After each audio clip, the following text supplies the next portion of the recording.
Pasok muna natin si ACT Teachers Party List Representative Antonio Tino dahil nga pag-uusapan naman natin yung tukol doon sa napipintong ano ba to, panibago ba tong impeachment complaint o ito'y pagpapatuloy lang doon sa naunang inihain. Makakasama natin sa linya ng telepono si Congressman Antonio Tino ng ACT Teachers Party List. Magandang hapon po, Kong Tonchi. Ay, magandang hapon, Zandro at Mahal. Magandang hapon sa mga tanong. Magandang hapon, Kong. Yun nga. Sige, go ahead, ma'am. Nagkahiyaan pa. Yun na nga, Kong. Malapit na ang February, no?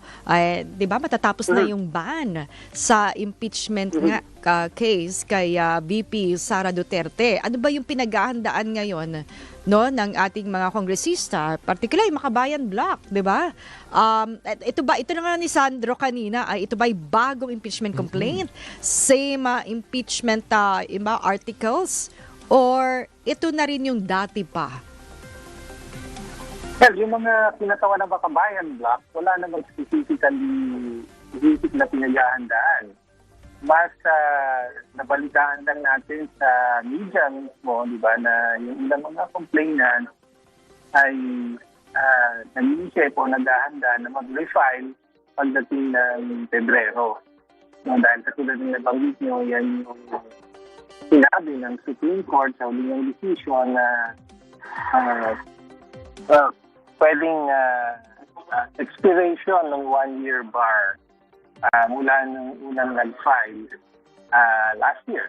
No? So, or this year, early this year. So, ayun, nakaabang tayo kung magpa-file. Muli, magre-refile ang mga complainants, tapos ready able tayo na mag-onboard. Dahil bottom line, ay nananatili naman yung valid na basis or ground para sa impeachment ng Vice President.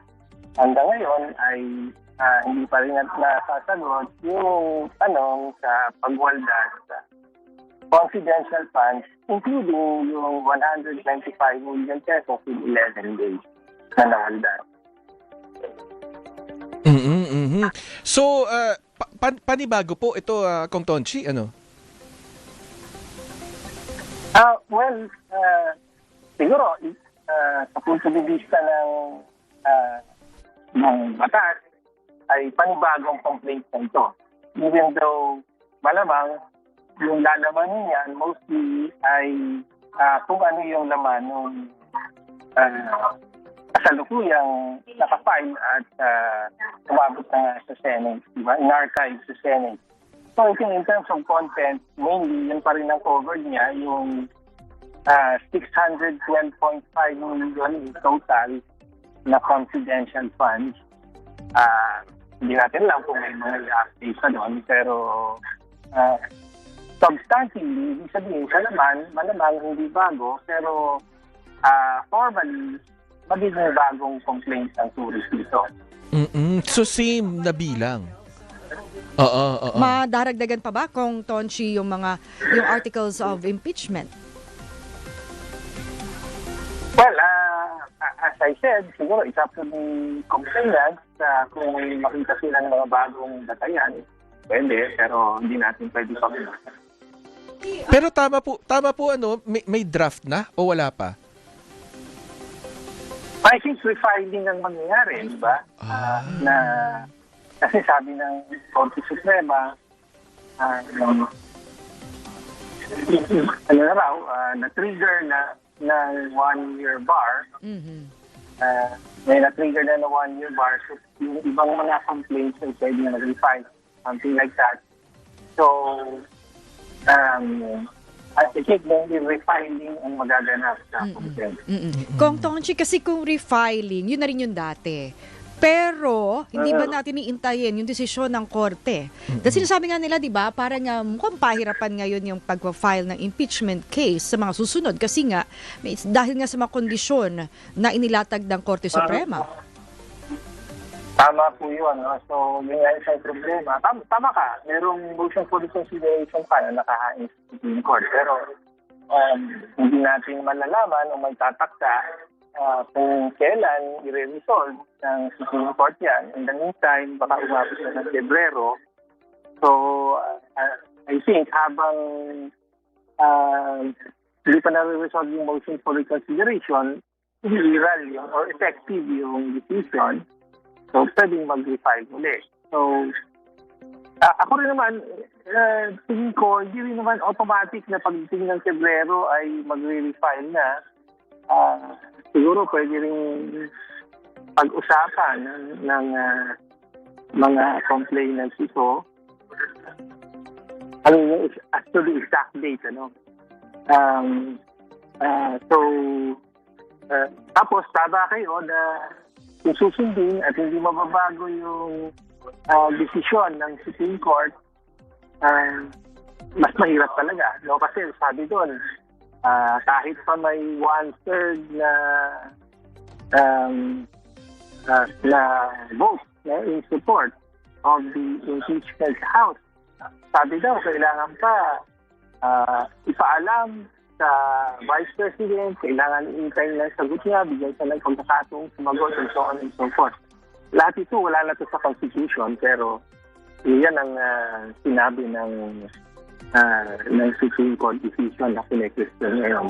So definitely, magiging mas mahirap yung impeachment process, not just for the Vice President now, but moving forward, no, para sa iba pang mga impeachable officials. Eto, Kong Tonchi, may binitiwan daw na pahayag etong si VP Sara na umano'y gumagamit ng alokasyon sa 2026 budget para makakalap ng pirma. Para, yun nga, sa refiling man yan o panibagong impeachment case laban sa kanya. Ano masasabi nyo dito? May ganun ba? Sa Hindi pa Kongreso? nga aprobado, hindi pa nga batas yung 2026 budget, masyado naman siyang advanced pag-isip. At I think tingin niya, siya palagi ang bida, siya palagi ang director. Sa totoo lang, sa buong deliberation ng 2026 budget ay hindi mo pinag-uusapan yung impeachment. Ang pinag-usapan lang ay yun sa budget ng Vice President, di ba? At dito nga sa House ay pinapiyasan pa yan for various reasons. Pero apart from that, ay makatitiyak ang Vice Presidente na walang anumang pag-uusap na ugnay sa kanya, much less sa impeachment niya. So, ayun, no? Ano lang, kumbaga, katang-isip ng Presidente, wala tayong anumang na relasan o nasaksihan gano'n. At kung meron, sasabihin natin. Definitely. Mhm. Pero maiba naman tayo ng topic. Mapunta naman tayo doon sa kapatid ni VP Sara na si Congressman Paulo Duterte. Kung Kong Paulo ay mukhang may kumakalat kasi na parang letter humihingi ng Request. Kasi diba ng travel authority. Oo, kasi pag diba taga-gobyerno ka, whether empleyado ka or opisyali, hindi ka nang paalam. Travel order yata yung tawag doon. Mukhang kumaiba. Mukhang medyo Narinig nyo na ba yun? Well, nakita natin na nire-report na yata sa balita na may request daw for 2 months travel starting December 15. Tapos 17 countries pa yata ang itindahan daw ni Repulong Duterte. So, ang reaction dito wala pa nga investigation, parang patakas na yata siya. Di ba, meron siya, pinatatawag siya ng ICC.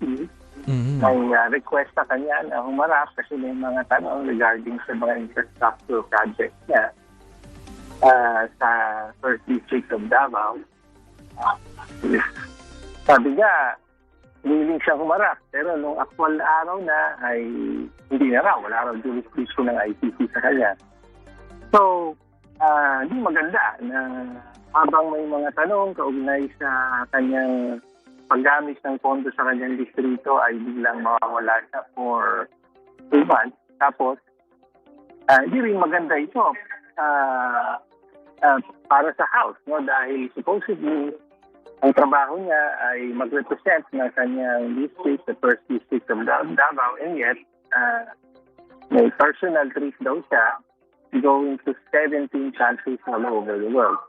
Habang tumatanggap pa rin ng sweldo. So, actually, the House should do the right thing. Dapat hindi allow yung mga ganyan, no?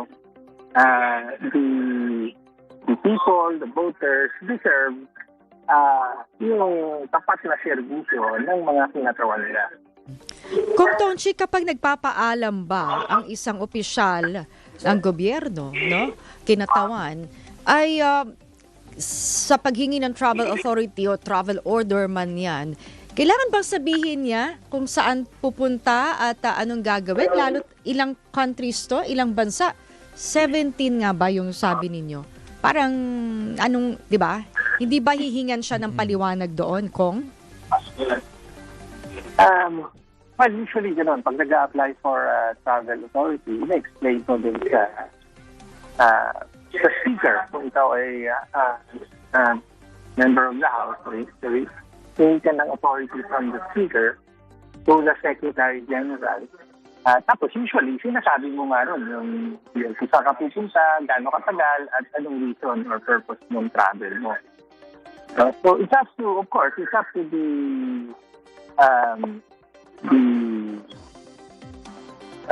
official that will grant, no? In this case, the speaker, decision ng speaker kung i-grant. And usually, ministerial lang yan. I-grant palagi, no? Pero, usually naman, ay reasonable ang mga request for travel, especially sa panahong may session. Oh, ang importante, meron siyang pagpayag mula sa speaker. Tama po, Kong Tonchi? Tama po. Dapat mag-grant yung travel. Bago siya payagan. Sige po, marami pong salamat, Kong Tonchi. Apo. Okay. Maraming salamat, Kong Tonchi. Usually, kapag walang travel authority, hihingi niya ng Bureau of Immigration bago makalabas ng bansa. So kung wala nun, hindi makakalabas. Dapat. Alright. Sige po, marami pong salamat. Yan po si Congressman Tonchi Antonio Tino ng ACT Teachers Party List. Maraming salamat po, sir.